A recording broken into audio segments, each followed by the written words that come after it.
ರಾಜ್ಯ ಕಾನೂನು ಸೇವಾ ಪ್ರಾಧಿಕಾರ ಹಾಗೂ ಜಿಲ್ಲಾ ಕಾನೂನು ಸೇವಾ ಪ್ರಾಧಿಕಾರದ ಸೂಚನೆ ಮೇರೆಗೆ ದಿನಾಂಕ ಸೆಪ್ಟೆಂಬರ್ 13ರಂದು ತಾಲೂಕಾ ನ್ಯಾಯಾಲಯಗಳ ಸಂಕೀರ್ಣದಲ್ಲಿ ಬೃಹತ್ ಲೋಕ ಅದಾಲತ್ ಹಮ್ಮಿಕೊಳ್ಳಲಾಗಿದ್ದು, ಕಕ್ಷಿದಾರರು ಇದರ ಪ್ರಯೋಜನ ಪಡೆದುಕೊಳ್ಳಬೇಕು ಎಂದು ಭಟ್ಕಳ ತಾಲೂಕು ಕಾನೂನು ಸೇವಾ ಸಮಿತಿಯ ಅಧ್ಯಕ್ಷ ಹಾಗೂ ಹಿರಿಯ ಶ್ರೇಣಿಯ ಸಿವಿಲ್ ನ್ಯಾಯಾಧೀಶ ಕಾಂತ್ ಕುರ್ಣಿ ಹೇಳಿದರು.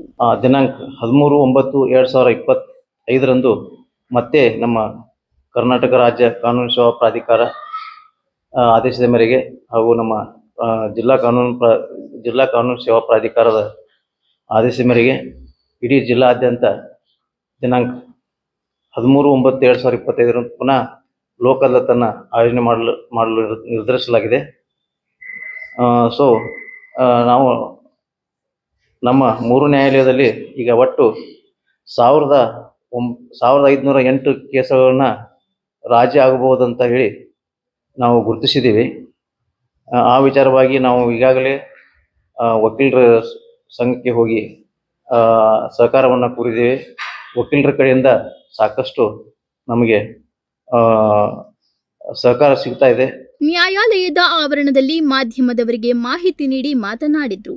ಲೋಕ ಅದಾಲತ್ನಲ್ಲಿ ರಾಜಿ ಆಗತಕ್ಕ ಸಿವಿಲ್ ಮತ್ತು ಕ್ರಿಮಿನಲ್ ಪ್ರಕರಣಗಳನ್ನು ಇತ್ಯರ್ಥಪಡಿಸಲು ಅವಕಾಶವಿದ್ದು, ಕಕ್ಷಿದಾರರು ನ್ಯಾಯವಾದಿಗಳು ಮುಂದೆ ಬಂದು ತಾಲೂಕಾ ಕಾನೂನು ಸೇವಾ ಸಮಿತಿಯ ಮೂಲಕ ಲೋಕ ಅದಾಲತ್ಗೆ ಪ್ರಕರಣವನ್ನು ತರುವಂತೆಯೂ ಕೋರಿದ್ದಾರೆ. ಸೆಪ್ಟೆಂಬರ್ 13ರಂದು ನಡೆಯಲಿರುವ ಬೃಹತ್ ಲೋಕ ಅದಾಲತ್ನಲ್ಲಿ ಇತ್ಯರ್ಥಪಡಿಸಲು ವಕೀಲರ ಸಂಘದ ಸಹಯೋಗದೊಂದಿಗೆ 1508 ಪ್ರಕರಣಗಳನ್ನು ಗುರುತಿಸಲಾಗಿದೆ.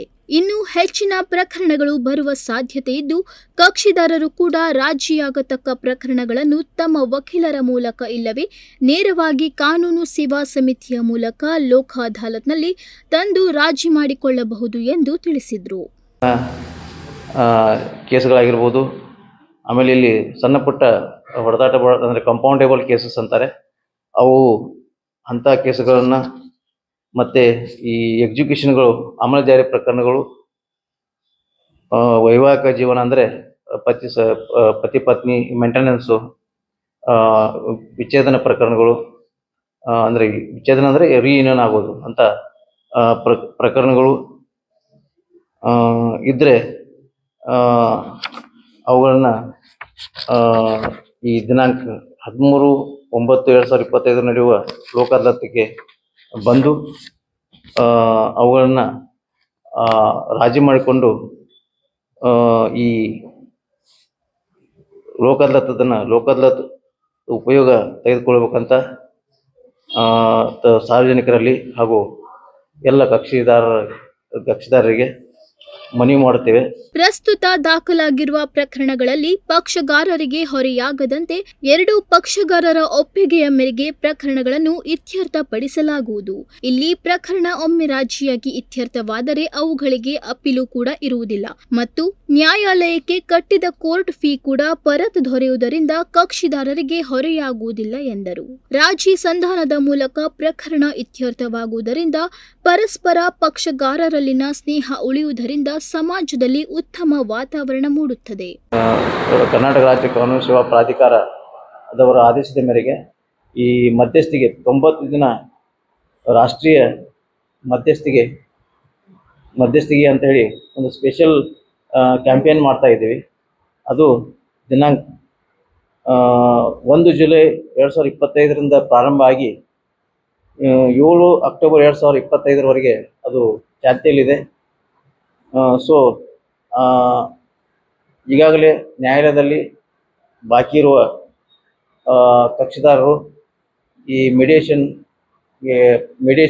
ಕ್ಯಾಂಪೇನ್ 90 ದಿನದ ಕ್ಯಾಂಪೇನ್ ಇದಕ್ಕೆ ಲೋಕ ಅದಾಲತ್ನಲ್ಲಿ ಐಪಿಸಿ, ರಾಜಿಯಾಗತಕ್ಕ ಕ್ರಿಮಿನಲ್ ಪ್ರಕರಣ, ಚೆಕ್ ಬೌನ್ಸ್ ಪ್ರಕರಣ, ಬ್ಯಾಂಕ್ ಸಾಲ ವಸೂಲಾತಿ, ಮೋಟಾರು ವಾಹನ ಕಾಯ್ದೆ ಉಲ್ಲಂಘನೆ ಪ್ರಕರಣ, ವಾಂಠಣೆ ಪ್ರಕರಣ, ಜಮೀನು ಸ್ವಾಧೀನ ಪ್ರಕರಣ, ಎಕ್ಸಿಕ್ಯೂಷನ್ ಪ್ರಕರಣ, ಮೋಟಾರು ವಾಹನ ಅಪಘಾತ ಪ್ರಕರಣ ಸೇರಿದಂತೆ ಇನ್ನೂ ಅನೇಕ ಪ್ರಕರಣಗಳು ರಾಜಿಯಾಗತಕ್ಕವಾಗಿದ್ದು, ಪಕ್ಷಗಾರರು ನ್ಯಾಯಾಲಯದ ಆವರಣದಲ್ಲಿರುವ ಕಾನೂನು ಸೇವಾ ಸಮಿತಿಯನ್ನು ಸಂಪರ್ಕಿಸಬಹುದು ಎಂದು ತಿಳಿಸಿದ್ದಾರೆ.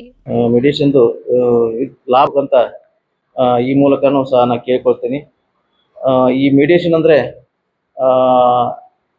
ಈ ಕಕ್ಷಿಗಾರ ಒಂದು ಕೇಸ್ ಇರುತ್ತೆ. ಆ ಕೇಸಲ್ಲಿ ನಾವು ಈ ಎರಡು ಪಾರ್ಟಿ ಬಂದು ಹಾಜರಾದರೆ ನಾವು ಮೆಡಿಯೇಷನ್ಗೆ ರೆಫರ್ ಮಾಡ್ತೀವಿ.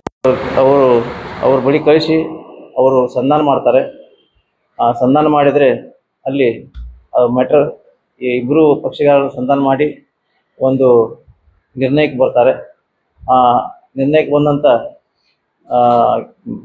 ಮ್ಯಾಟ್ರನ್ನು ಕೋರ್ಟ್ ಮುಂದೆ ತಂದು ರಿಪೋರ್ಟ್ ಕೊಡ್ತಾರೆ. ಅದನ್ನು ನಾವು ಎರಡು ಪಾರ್ಟಿ ರಾಜಿ ಆಗಿದ್ದರೆ ಅದನ್ನು ನಾವು ಈ ಮೆಡಿಯೇಷನ್ ಮುಖಾಂತರ ರಾಜಿ ಆಗಿದೆ ಅಂತೇಳಿ ನಾವು ಅದನ್ನ ಕೇಸನ್ನು ಕ್ಲೋಸ್ ಮಾಡ್ತೀವಿ. ಈ ವೇಳೆ ಕಾನೂನು ಸೇವಾ ಸಮಿತಿಯ ಕಾರ್ಯದರ್ಶಿ ಹಾಗೂ ಪ್ರಧಾನ ಸಿವಿಲ್ ನ್ಯಾಯಾಧೀಶೆ ದೀಪಾ ಅರಳಗುಂಡಿ, ಹೆಚ್ಚುವರಿ ನ್ಯಾಯಾಧೀಶೆ ಧನವತಿ ಉಪಸ್ಥಿತರಿದ್ದರು.